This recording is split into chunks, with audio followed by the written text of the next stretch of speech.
Hello दोस्तों, मैं शैलेश आपका जो है अपने यूट्यूब चैनल पर स्वागत करता हूं। आज हम जो है आचार्य रामचंद्र शुक्ल जी का जो है संक्षिप्त जीवन परिचय देखेंगे। आपसे जो है जीवन परिचय पूछता है, लेकिन अगर आपको संक्षिप्त जीवन परिचय अगर आपको याद है, उनका जन्म और मृत्यु याद है, तो आप जो है उनका जीवन परिचय आसानी से लिख लेंगे। यह जो है 2020 में जो है पूछा गया था। हर एक साल ऐसा कोई साल नहीं होता कि आचार्य रामचंद्र शुक्ल जी का जो है जीवन परिचय न पूछे। यहाँ पर जो है 3 नंबर तक का पूछता है और उनकी एक रचना के बारे में पूछता है। ठीक है, उनकी एक रचना लिखने के लिए कहता है और जीवन परिचय का अगर आप लिखते हैं तो आपको जो है 3 नंबर मिलते हैं। इस पर आपको बहुत ही कम समय में जो है हम इसका मृत्यु और जन्म एक जो है ऐसी ट्रिक से बताऊंगा कि आप जो है इसकी जन्म और मृत्यु को कभी नहीं भूलेंगे। ठीक है, तो आइए देखते हैं। यहाँ पर जो है हमको आचार्य रामचंद्र शुक्ल जी का जो है क्या करना है, जीवन परिचय, संक्षिप्त जीवन परिचय देखना है। इनका जो जन्म हुआ था सन 1884 ईस्वी में हुआ था। सन 1884 ईस्वी में हुआ था। देखिए इसका जो है ट्रिक कैसा है आशुतोष। इसका जो है ट्रिक जो है, हम इनके पहले अक्षर से हम जो है यहाँ पर 18 समझेंगे और च से क्या समझेंगे, च से जो है 84 समझेंगे। ठीक है, इनका जो जन्म हुआ था 1884 में हुआ था। आचार्य रामचंद्र शुक्ल। ठीक है, आ से हो जाएगा 18 और च से हो जाएगा 84। ठीक है, सिंपल सा जो है अ से हो जाएगा 18 और च से हो जाएगा 84।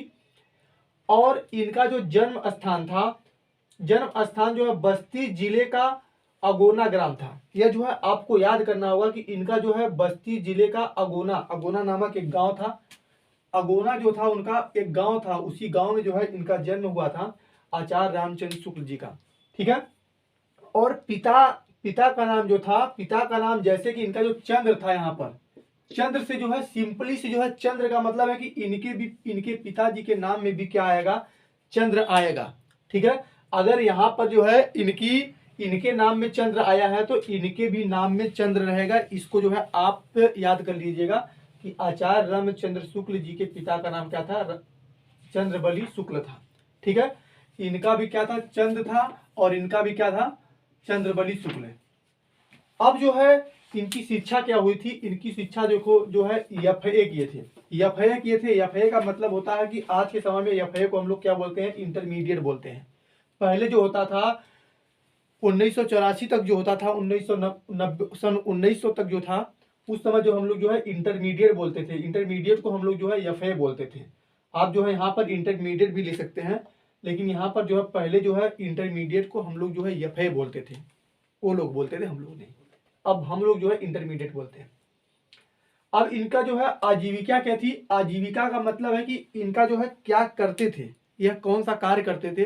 भाई साहब ये राइटर थे, जो किताब काफी लिखते थे, तो आप जाहिर सी बात है कि अध्यापक वगैरह रहे होंगे, लेखक रहे होंगे। तो इनका जो है आजीविका जो थी आपकी अध्यापन थी, लेखन थी और प्राध्यापक थे।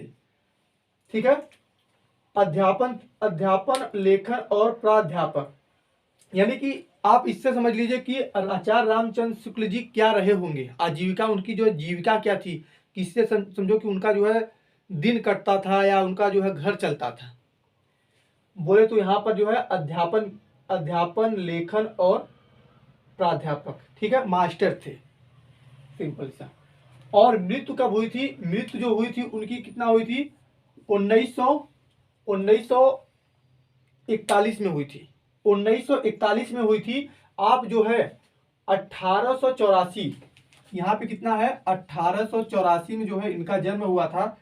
आप समझ लीजिए कि इनको जो है याद करने के लिए इसका सिंपल सा ट्रिक है कि यह जो है आचार्य रामचंद्र शुक्ल जो थे हिंदी साहित्य जगत के जो है सम्राट कहे जाते थे।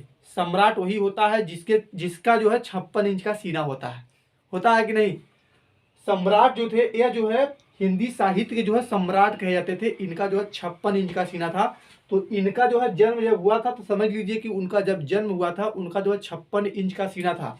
तो आप जो है इतना याद रखना कि इसमें जो है अगर आप 56 जोड़ देते हो, 56 जोड़ोगे तो कितना हो जाएगा, यहाँ पर 0 हो जाएगा, यहाँ पर कितना हो जाएगा, 4 हो जाएगा, और यहाँ पे कितना हो जाएगा, 9 हो जाएगा, और यहाँ पर 1 हो जाएगा। और इसमें एक और जोड़ लीजिए, हिंदी साहित्य के जो थे, यहाँ पर जो है आप एक और अपने मन से जोड़ लीजिए, 1 491। ठीक है। अब देखो यहाँ पर आप कहेंगे सर जी एक बार 56 जोड़ रहे हैं, एक बार 1 जोड़ रहे हैं। 56 में इसलिए जोड़ा कि ये जो है 56 इंच का, समझो कि इनका सीना था, ये सम्राट से। अब जो है 1941 में हुआ है, ये आपको याद हो गया होगा। आपको मैं बता रहा हूँ, आप पढ़ रहे हैं इस समय, इसी समय आपको याद हो गया, मेरे को पूरा विश्वास है। देखिए 84 में आप 56 जोड़ेंगे तो 1940 मिलेगा। 40 में एक और जोड़ दीजिए, आपको समझ में आ जाएगा कि 1941 में जो है इनकी मृत्यु हो गई थी। ठीक है।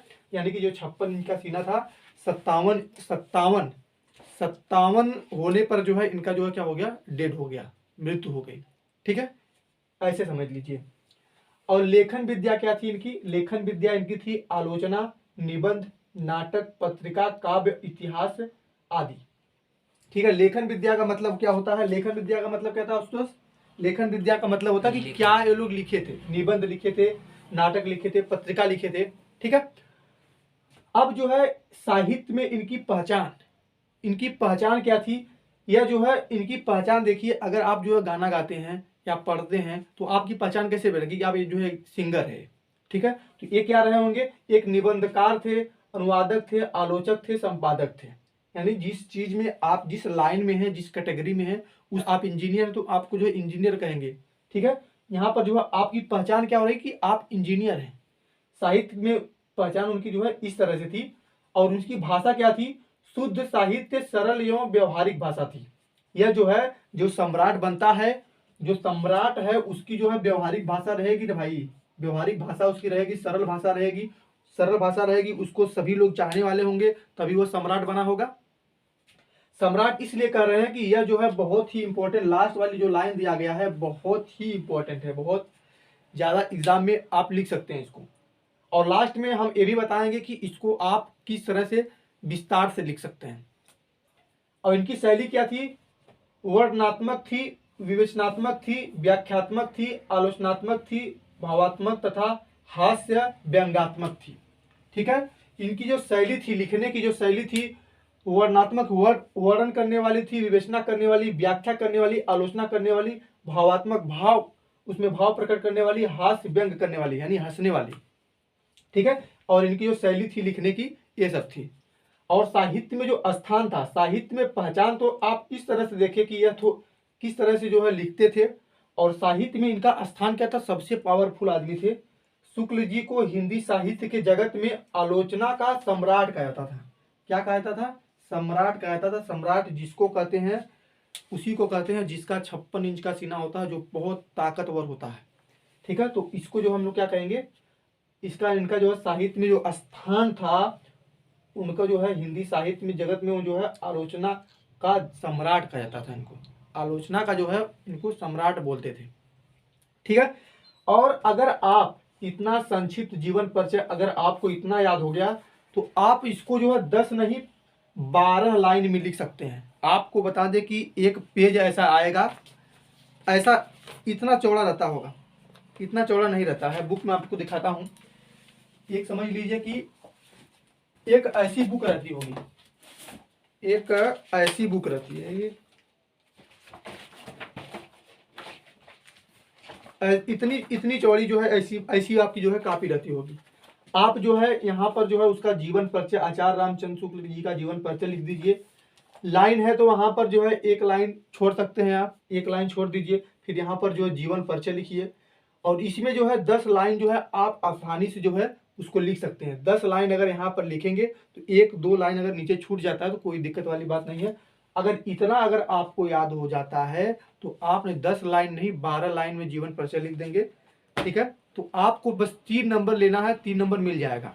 और 1 नंबर 2 नंबर पर जो है निबंध होता है, इतना अगर लिख देंगे 2 नंबर दे ही देंगे, काटेंगे थोड़ी ना, काटेंगे, निबंध में नहीं काटते। 1 नंबर पे जो है आपका आता है इनकी एक रचना। इनकी जो रचना है आपके बुक में है मित्रता। मित्रता के बारे में लिख दीजिए कि इनकी जो ये रचना है मित्रता है। ठीक है। और बस यही था आपका जो है आचार्य रामचंद्र शुक्ल जी का जीवन परिचय। आपको पूरी अच्छी तरह से समझ में आ गया होगा, याद हो गया होगा। जिस ट्रिक से बताए हैं एक बार अगर आप और देख लेते हैं, एग्जाम से पहले अगर देख के जाते हैं, परीक्षा से पहले देख करके जाते हैं, तो मैं पूरा गारंटी के 100% गारंटी के साथ बता रहा हूँ कि इनका जन्म और मृत्यु जिंदगी भर नहीं भूलेगा, जिंदगी भर नहीं भूलेगा। मैं पूरी गारंटी के साथ बता रहा हूँ। ठीक है। तो आज की जो है वीडियो को हम लोग यहीं समाप्त करते हैं। और जीवन परिचय जो है, हर एक राइटर का जो है जीवन परिचय हम जो है आपको एक ट्रिक के माध्यम से याद कराएंगे। और अगर चैनल पर आप नए हैं तो चैनल को सब्सक्राइब जरूर कर लीजिएगा और दोस्तों में ज़्यादा से ज़्यादा शेयर करें।